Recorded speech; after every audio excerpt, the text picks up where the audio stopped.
현대인의 삶은 바쁘고 스트레스가 가득 찬다. 많은 사람들이 일상에서 스트레스를 풀기 위해 다양한 방법을 찾고 있는데 운동이 그 해답이 될 수 있다. 가영은 대기업에서 일하는 30대 여성이다. 매일 아침부터 늦은 밤까지 바쁜 일정을 소화하며 소진되는 날이 많아졌다. 매일 밤 침대에 누워 몸의 피로와 정신적 스트레스로 인해 쉽게 잠이 오지 않았다.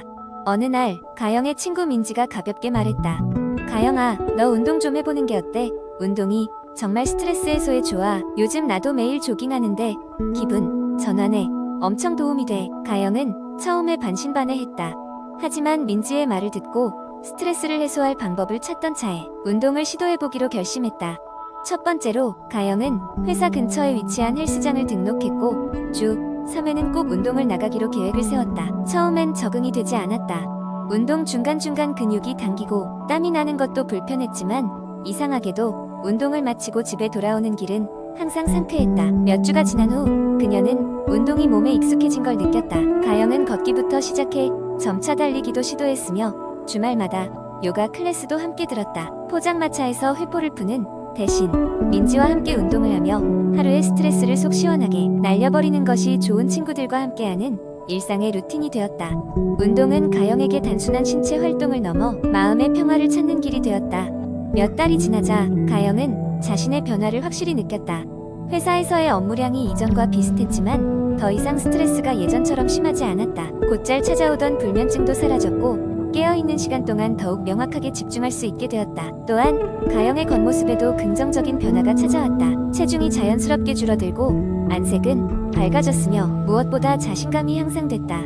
주변 사람들은 가영에게 무슨 일이 있냐며 밝아진 모습에 새삼 놀랐다. 가영은 자신의 경험을 토대로 운동이 스트레스 해소에 주는 효과를 알게 되었다. 단순한 체육 활동이 아닌 삶의 질을 향상시키는 중요한 요소라는 것을 깨달았다.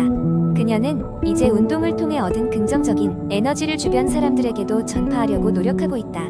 탄력 있는 신체와 안정된 정신 상태를 얻은 가영은 이제 삶의 여러 도전에 대한 긍정적인 태도를 유지하며 계속해서 더 나은 미래를 향해 나아가고 있다. 마침내 운동은 그녀의 삶에서 없어서는 안 될 중요한 부분이 되었다.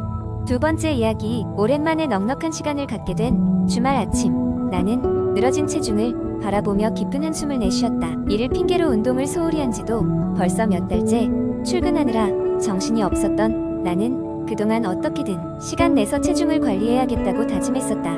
하지만 정작 주말이 되면 누워서 쉬는 게 더 매력적으로 느껴졌고 이러다 보니 어느새 체중계의 숫자는 점점 늘어만 갔다. 그러던 중 친구 수지가 보내온 한 통의 메시지가 내 시선을 끌었다. 운동 없이 살을 빼는 비결 5가지라는 제목의 기사 링크와 함께 너 같은 사람한테 딱이겠네 라는 장난스러운 문구가 덧붙어 있었다.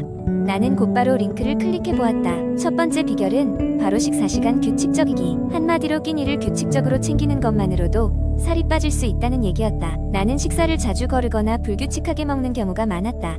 아침을 거르고 점심과 저녁을 폭식하는 패턴이 잦았던 것이다. 시간을 정해놓고 규칙적으로 먹는 것만으로도 호르몬 균형을 잡아주고 신진대사에도 긍정적인 영향을 미친다고 했다. 두 번째 비결은 충분한 수면 취하기. 사실 수면이 체중 감량에 영향을 준다는 말을 믿지 않았던 나는 이 부분에서 흥미를 느꼈다.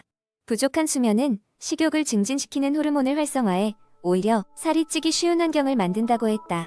내 부족한 수면 습관이 오히려 체중 증가를 부추겼다는 게 떠올랐다. 세 번째는 물 많이 마시기.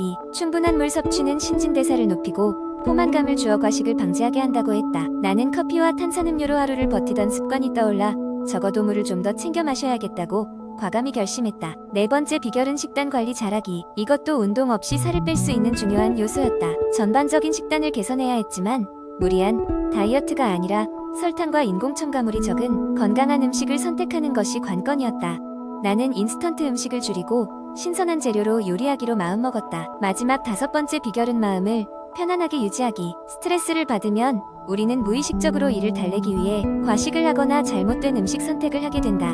마음의 안정을 찾고 스트레스를 조절하라는 문구는 단순해 보이지만 가장 중요한 부분일지도 모른다. 나는 이 5가지 비결을 곰곰이 새겨들으며 내 생활 속에 적용해보기로 했다. 그날 이후 나는 조금씩 습관을 바꾸기 시작했다. 아침마다 시간을 정해 식사를 하고 잠자기 전 따뜻한 차를 마시며 수면 시간을 늘리고자 했다. 물병을 곁에 두고 종종 물을 마시고 장을 볼 때는 채소와 과일을 더 많이 사기 시작했다. 무엇보다 나 자신에게 좀 더 친절해지기로 했다. 그렇게 몇 달을 보낸 뒤 체중계에 올라서니 기대 이상으로 체중이 줄어 있었다.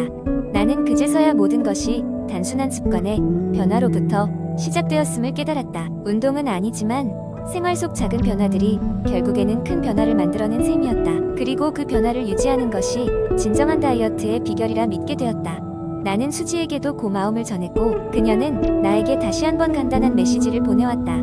그니까 내가 너한테 딱이라 그랬잖아. 세 번째 이야기. 어느 날 도시의 바쁜 생활에 지쳐있던 나는 친구의 권유로 명상 수련회를 가게 되었다. 이 수련회는 복잡한 생활 속에서 마음의 평화를 찾고 스트레스를 해소하는 데 초점을 맞춘 프로그램이었다. 수련회가 열리는 장소는 자연에 둘러싸인 한적한 산골 마을이었고 이는 나에게 큰 매력으로 다가왔다. 수련회 첫째 날, 우리는 아침 일찍 일어나 명상의 기본 원리를 배우는 작업에 참여하게 되었다. 강사는 먼저 우리가 스트레스를 해소하기 위해서는 마음의 평화를 찾는 것이 중요하다고 설명했다. 그는 호흡을 조절하고 마음을 비우는 법을 알려주면서 명상을 시작했다.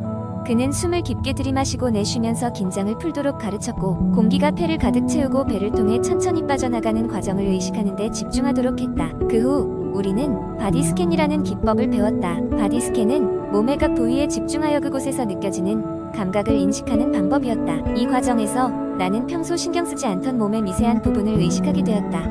발끝에서 시작하여 점차 머리끝까지 올라가는데 이 과정을 통해 긴장이 서서히 사라지고 몸의 감각이 생생해지는 것을 느낄 수 있었다. 둘째 날에는 자비 명상이라는 기법을 배웠다. 이 명상법은 자신을 비롯해 다른 사람들에게 자비와 친절을 보내는 기법으로 마음속에서 온기를 느끼고 긍정적인 에너지를 나누는 것이 핵심이었다. 강사는 우리에게 자신의 행복을 기원하는 것으로 시작해 점차 가까운 사람들, 덜 친숙한 사람들, 심지어 관계가 좋지 않은 사람들에게까지 자애의 마음을 확장하라고 가르쳤다. 이 과정을 통해 나는 일상 속에서 느끼던 부정적인 감정을 해소하고 마음이 가벼워지는 기분을 느꼈다. 마지막 날, 우리는 자연 속에서 걷는 워킹 명상을 수행했다. 숲속을 천천히 걸으며 발이 땅에 닿는 느낌, 풀잎을 스치는 바람, 새소리 같은 자연의 소리를 인식하는 데 집중했다.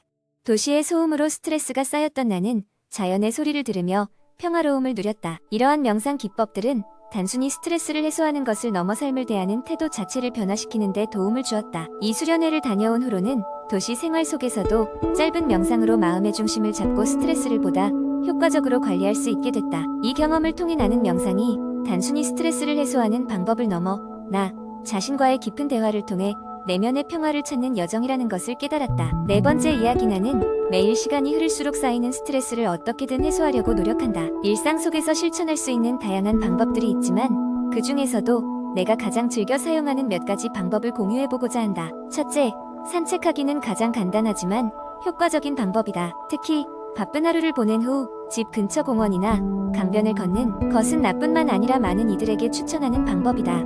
걸으면서 느끼는 신선한 공기와 자연의 소리들은 머릿속을 환기시키고 복잡한 생각들을 잠시 내려놓게 한다. 둘째, 음악 감상은 언제 어디서나 쉽게 할 수 있는 스트레스 해소법 중 하나다. 기분에 따라 다양한 장르의 음악을 듣는데 특히 좋아하는 아티스트의 곡을 반복해서 듣거나 새로운 음악을 발견하는 것도 큰 즐거움이다. 내게 맞는 분위기의 음악을 들으면 마치 다른 세상에 온 듯한 평화로움을 느낀다. 셋째, 글쓰기 또는 일기를 쓰는 것도 또 하나의 방법이다. 그날 겪었던 일이나 감정들을 글로 풀어내면 막연하게 복잡하던 생각들이 정리되는 것을 경험한다. 내면의 소리를 적어나가는 동안 가끔 놀라운 통찰을 얻기도 하고 지나치기 쉬운 작은 기쁨들을 되새기게 된다. 넷째, 그림 그리기가 있다. 전혀 전문가가 아니더라도 간단한 스케치를 하거나 색칠을 하는 것은 큰 도움이 된다. 색연필이나 물감으로 도화지에 무작위로 그려나가며 시간을 보내다 보면 복잡했던 마음도 어느새 차분해진다. 무언가를 창조하고 있다는 느낌이 주는 만족감은 꽤 크다. 마지막으로 취미 생활을 통해 스트레스를 푸는 것도 매우 중요하다. 나는 취미로 요리를 즐기는데 새로운 레시피를 시도하거나 특별한 메뉴를 준비하는 일은 큰 스트레스를 잊게 만든다. 결과적으로 가족이나 친구들과 함께 나누며 그들의 행복한 표정을 보는 것은 2배의 기쁨을 선사한다. 이렇게 일상에서 쉽게 할 수 있는 방법들이지만 스스로에게 맞는 스트레스 해소법을 찾는 것이 중요하다. 각자의 상황과 취향에 맞추어 여러 방법을 시도해보고 그 안에서 자신만의 스트레스를 풀 수 있는 가장 편안한 방법을 발견하는 것이 좋다. 나의 경험이 조금이나마 스트레스를 느끼는 누군가에게 도움이 되길 바란다.